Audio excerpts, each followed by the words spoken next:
Well, this week, one of the greatest footballers of South Australia's post-war era passed away. Jim Deane won 2 Magarey medals with South Adelaide and played in 15 state games. But it was just as much his approach to life that made him so special. After a humble start, he built a formidable career as a footballer, media commentator and a publican. And he also found time to be a devoted family man, raising 5 children. Patrick Emmett has been looking back on a life well spent.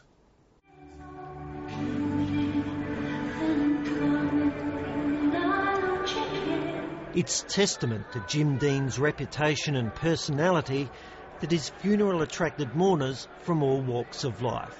Government ministers and former public prosecutors were there, along with the South faithful and the football greats he once clashed with on the field.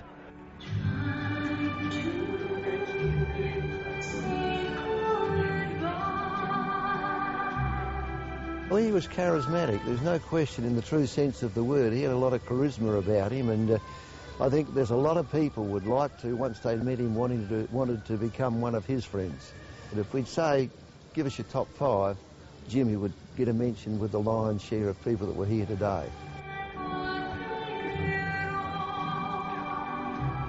There's always a mythical quality about him that he's come to represent a lot more than just what he did on a footy field.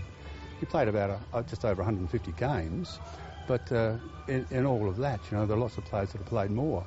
But with Jim, what you had was someone that gave 100% all the time and came to represent, I think, for the spectators, a lot more than just a footballer.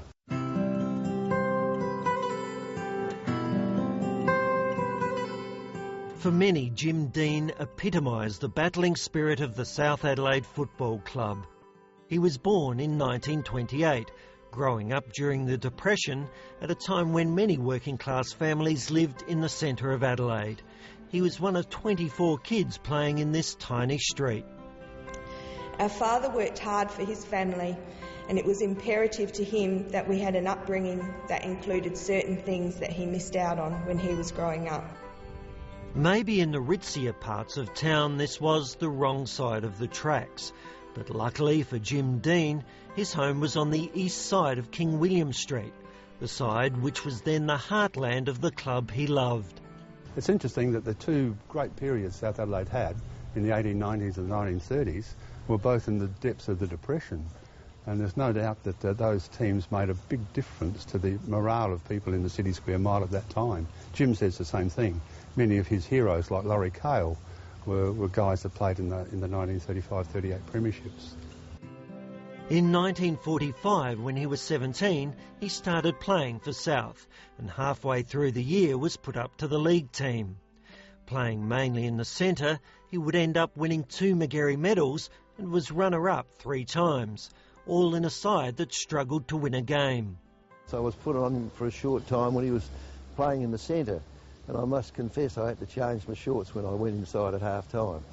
He made me quite nervous. Jim came in and he was a magnet in the side, you know. He played centre and I was centre for West Torrens. He was a gentleman player, but he was as tough as Nick. And he just had a wonderful way about him that endeared you to him. Well, I'm certainly not a coach that expects players to go out and knock other players down. All I want them to do is to get out there and get the ball. The football's the main thing you've got to do. I don't worry about knocking other fellas down. Get that football and get it down to our goals. He also coached South, and in the 50s turned down an offer to coach Port. The job was eventually given to Foss Williams. And his skills weren't just on show on the football field. He excelled at many sports and played competitive tennis. Later in life, he often enjoyed social games with the players he used to confront on the field. Curls has hit one and I said it's out. And Curl said, that's so-and-so, it was in, you see. And so we're arguing. Jimmy said to me, break it up, Curls, you know it was out. When he was 18, he trialled for Richmond and was put on their list, but came home because he was homesick. Then in 54 and 55, he went across to play for them.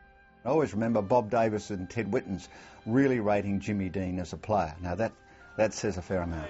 And South Australians are being cheered, jubilant, happen, Jim Deane. It's only happened 7 times now since World War II. I can't think there's anyone that would begrudge South Australia of their victory here tonight. They thoroughly deserved it.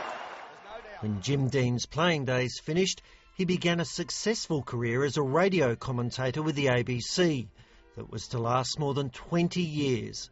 Well, a lot of people are called a legend in sport, but Jimmy qualifies as a player, coach and commentator. And to commentate with him and Malcolm McDonald was a real treat, because Jimmy had the ability to pick the eyes out of a match and tell you why it happened, what was going on, and the reason for one team winning. Picking the eyes out of a fast-moving match is indeed a skill. For his friends and family, picking what made Jim Deane special out of his many talents is easy. He was a way above average footballer. He was an exceptional tennis player, but his number one tribute was Jim Deane himself. When he was as himself, that's as good as it gets.